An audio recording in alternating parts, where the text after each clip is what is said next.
Assalaamu calaykum. Tobanka dal ee ugu saboolsan Afrika. In ka badan 50 waddan oo ka mid ah qaaradda Afrika, badankood waxaa lagu tiriyaa in ay ka mid yihiin kuwa ugu saboolsan adduunka. Tobannaan sano oo ah hogaamiye xumo, xasillooni darro siyaasadeed, iyo heerar hoose ee kobaca dhaqaalaha ayaa sii xumeeyay heerarka saboolnimada ee qaaradda.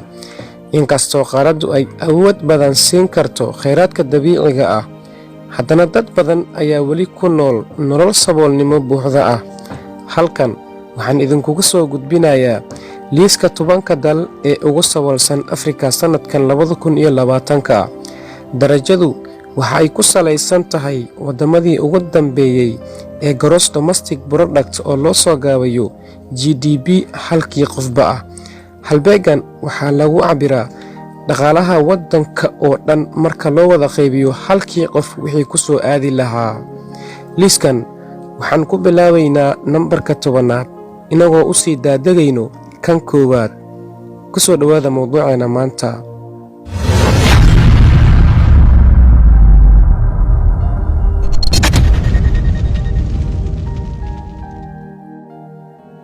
Waxaynu ku bilaabaynaa nambarka 10aad. Itoobiya. Dalka Itoobiya waxaa ku nool dad gaaraya 105 milyan. Waa mid ka mid ah wadamada ugu dadka badan. Marka loo eego xogta Bangiga Adduunka ee sanadka 2020, Itoobiya wuxuu leeyahay dalkani dakhli qofkiiba ah $783, iyadoo aan loo eegin nashaadyada dhaqaale sida beeraha iyo wax soo saarka. GDP-da dhabta ah waxaa la soo gudboonaaday hoos u dhac aad u weyn. Si kastaba ha noqotee, dhaqaalaha waxaa la filaa inuu kori doono qiyaastii 9% sanad maaliyadeedka soo gabagabeynaya sanadkan aan ku jirno ee 2020. Wasiirka Maaliyadda Itoobiya ee Axmed Shide ayaa u qoondeeyay $12.48 bilyan oo kharashka ku baxaya dowladda horaantii sanadkii hore ee 2019. Kordhinta kharashaadka dowladda Itoobiya waxay rajaynaysaa in ay aragto koror xagga dhaqaalaha ah ee mustaqbalka. Nambarka 9aad. Mozambique. 10kii sano ee la soo dhaafay, dalka Mozambique waxa uu la kulmay kobac dhaqaale aad u sarreysa, balse heerka kobaca GDP-da ayaa hoos u dhacay. GDP-da ugu sarreysa ee abid la diiwaangeliyo kii ugu dambeeyay waa $529. Mozambique waxaa ku nool dad gaaraya 31.41 milyan oo qof, iyadoo 41% dadku ay ku nool yihiin faqri. Tan iyo markii uu dhammaaday dagaalkii sokeeye ee dalkan uu muddo ka jiray, dhaqaalaha waddanka ayaa horumar sameynayay ilaa haddana uu u muuqdo mid fiican. Kaalinta 8aad. Soomaaliya. Soomaaliya waxay ku taallaa qorax ka soo baxda Geeska Afrika.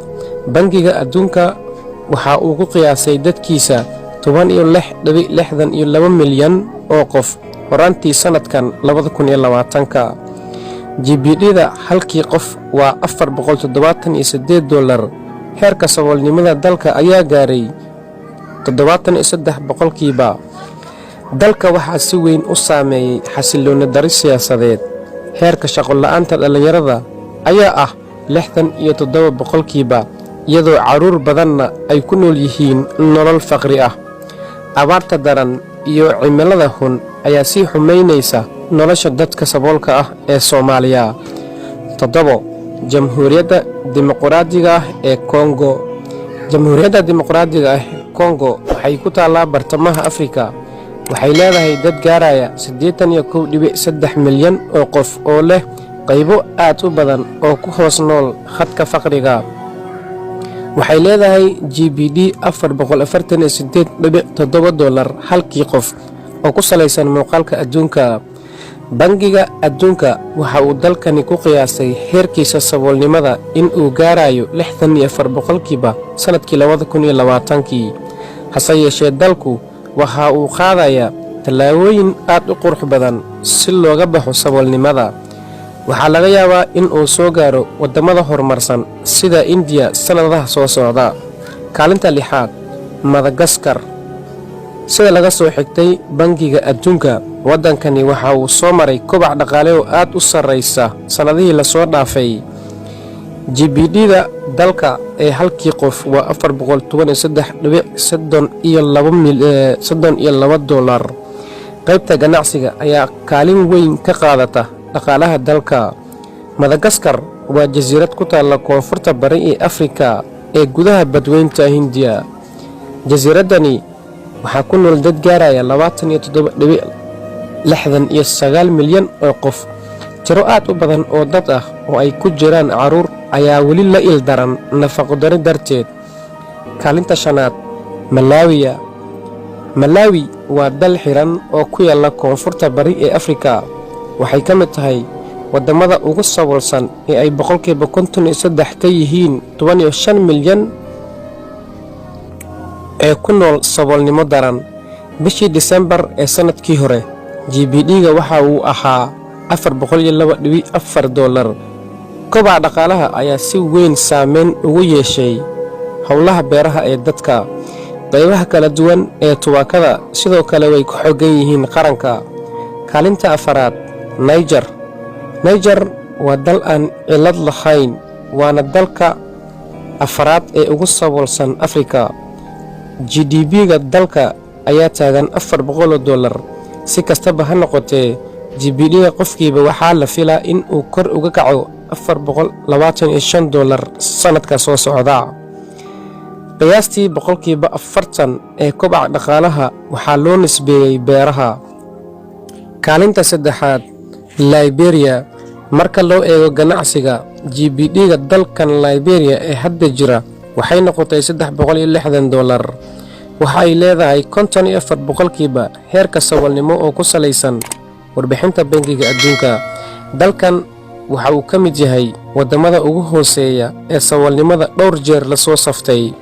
waddankan waxa uu muddo ku raaxaysanayay xasilooni siyaasadeed ilaa 2013 ee aan iraha ilaa 2003. hase yeeshee hoggaankeeda ayaa ku guuldaraystay inuu muwaadiniintiisa ka badbaadiyo saboolnimada. kaalinta labaad, Jamhuuriyadda Bartamaha Afrika. bartamaha Afrikada dhexe, GDP-ga qofkiiba waxa uu taagnaa $335.3 bishii Disembar ee sanadkii hore ee 2019.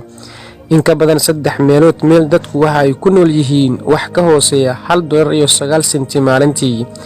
dhaqaaluhu waxa uu soo maray dhibaatooyin dhaqaale oo saameyn ku yeeshay koritaankiisa. waaxaha ugu weyn ee gacan ka geystay kobcinta dhaqaalaha ayaa ah beeraha iyo macdanta. waan ogahay waxaad isweydiinaysaa wadankee kaalinta koowaad ku jira saboolnimada Afrika.